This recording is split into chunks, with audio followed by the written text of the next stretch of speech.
सभी श्रोताओं को मेरा यानी नीलम का प्यार भरा नमस्कार। आप सभी का स्वागत है मेरे YouTube channel untold mythological stories पर। आज मैं आपको गीता के 10वें अध्याय का श्रवण कराऊंगी, जो है विभूति योग। भगवान श्री कृष्ण ने कहा, हे महाबाहु अर्जुन, तुम मेरी बात जिस प्रीति से सुन रहे हो, उसे देखते हुए तुम्हारे हित की इच्छा से मैं तुम्हें तत्व की बात सुनाता हूं। सुनो। देवता और वेदवेत्ता महर्षियों का भी मैं कारण हूं। वे मेरे सामर्थ्य को नहीं जानते। जो मुझको कारण रहित और अजन्मा सब लोगों का महेश्वर करके मानता है, वह पंडित सब पापों से मुक्त हो जाता है। निश्चय करने की शक्ति, तत्व, ज्ञान, विवेक, क्षमा, सत्य, इंद्रियों पर विजय, सुख दुख, उत्पत्ति, प्रलय, भय, अभय, अहिंसा, सुख दुख आदि में समुचित रहना, प्राप्तार्थ में संतोष, द्वंद्व में सहज दान, कीर्ति और अकीर्ति में समान, ये सब प्राणियों के नाना धर्म मुझ ईश्वर से ही होते हैं। कश्यप, अत्रि, भारद्वाज, विश्वामित्र, गौतम, जमदग्नि और विशिष्ट, ये 7 प्रारंभिक पूज्यतम ऋषि, स्वयंभुव आदि सब मनु मेरे ही मानस पुत्र हैं। इनमें जो रचना करने और रक्षा करने का धर्म है, वह परमेश्वर के इस स्वभाव का ही परिणाम है और यह संसार उनकी ही पूजा है। जो पुरुष मेरी इस परमेश्वर की रूप शक्ति और योग शक्ति को ठीक ठीक समझ लेता है, वह निस्संदेह निश्चल कर्म योगी बनकर ईश्वर का अनन्य भक्त होता है। ईश्वर सबकी उत्पत्ति का कारण है। ईश्वर से ही सारा जगत चेष्टा करता है। यह समझने वाले श्रद्धालु पंडित जन ईश्वर का भजन करते हैं। वे निरंतर ईश्वर का ही ध्यान करते हैं। प्राण भी उनके वहीं रहते हैं। परस्पर मेरा ज्ञान कराते और शिष्यों को मेरा ही उपदेश करते हैं। इसी से प्रसन्न रहते हैं और रमते हैं। इस प्रकार निरंतर मुझ ईश्वर में ही रहने वालों और प्रीतिपूर्वक भजन करने वालों को वह समत्व बुद्धि योग देता हूँ, जिससे वे मुझ में समुद्र में नदी की भांति लीन हो जाते हैं।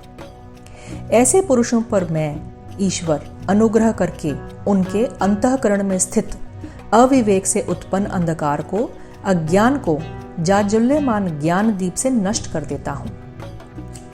नित्य ईश्वर को स्मरण करने वाले कर्म योगियों का अंतःकरण ज्ञान के प्रकाश से अलौकिक हो उठता है। अर्जुन यह सब सुनकर बोला, भगवन, आप ईश्वर को सब ऋषि, महर्षि, नारद, असित, देवल, महर्षि व्यास और आप स्वयं भी परब्रह्म, परम धाम, सनातन, दिव्य पुरुष, देवों के आदि, अजन्मा और सर्वव्यापी बताते हैं। हे केशव, आप जो कुछ कहते हैं, मैं उस सब को सत्य मानता हूँ। देव दानव कोई भी आपके स्वरूप को नहीं जानते। हे पुरुषोत्तम, भूतोत्पादक, हे भूत नियता, देवाधिदेव, जगत पालक, साक्षात आप ही हैं, अन्य कोई नहीं। अपने आप को आप ही जानते हैं। आप ही अपने दिव्य नाना रूपों को पूरी तरह बना सकते हैं, जिन रूपों द्वारा आप संसार भर में सर्वव्यापक हैं। हे अद्भुत सामर्थ्य वाले भगवान, सदा स्मरण करके मैं आपको कैसे जानूं और आपका किस प्रकार मैं चिंतन करूं। हे जनार्दन, अपने सामर्थ्य और नाना स्वरूप विभूतियों को विस्तार से कहिए। मैं सुनकर अघाता नहीं हूं। भगवान श्री कृष्ण बोले, हे कुरुश्रेष्ठ, यों तो मेरे विस्तार का अंत नहीं है, परंतु अपने मुख्य स्वरूप मैं अब तुझे बताता हूँ। हे निद्राजयी अर्जुन, सब प्राणियों के अंतःकरण में स्थित मैं सबकी आत्मा, सब भूतों का आदि, मध्य और अंत भी मैं ही हूँ। सब प्राणियों का आरंभ मुझसे ही होता है। मुझ ईश्वर में ही वे पहले हैं और अंत में लीन भी परमेश्वर में ही होते हैं। यह कहकर परमेश्वर के विविध रूपों का यूं वर्णन किया। अदिति 12 पुत्र, 12 आदित्यों में विष्णु नामक आदित्य हूँ। प्रकाशमान अग्नि आदियों में प्रचंड ज्योति सूर्य हूँ।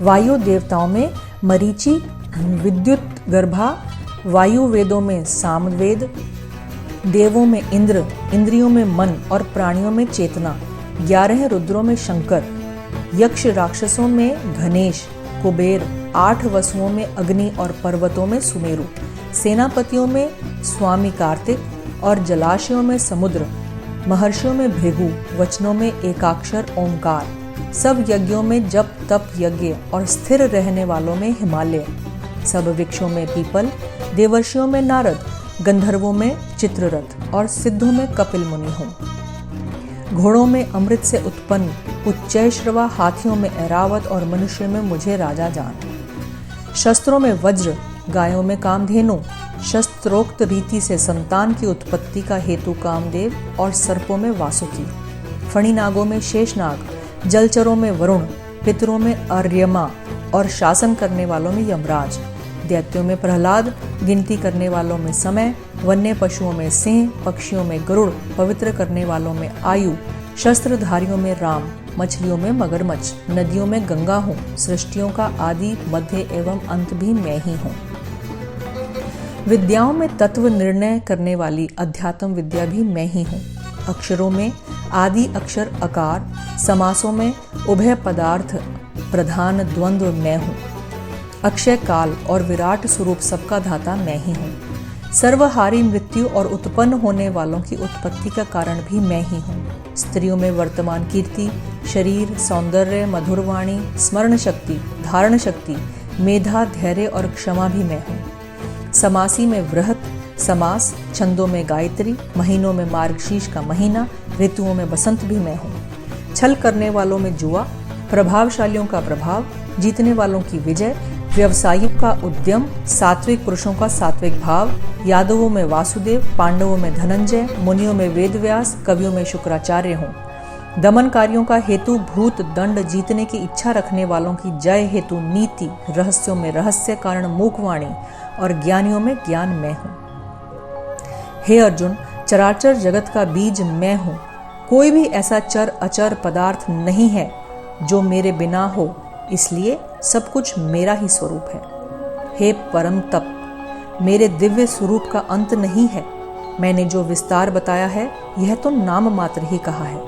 हे अर्जुन, जो प्राणी धन धन्यादि समृद्धि युक्त, राज्यादि ऐश्वर्य युक्त अथवा बल शक्ति संपन्न है, उन सब की मेरे तेज के अंश से ही उत्पत्ति जान। अथवा यह सब जानने से तुझे क्या प्रयोजन? मैं अपने एक अंश से इस सारे जगत में व्याप्त हूँ। यह था गीता के 10वें अध्याय का पाठ। राधे राधे। ईश्वर आप सभी श्रोताओं की मनोकामनाएं पूरी करे।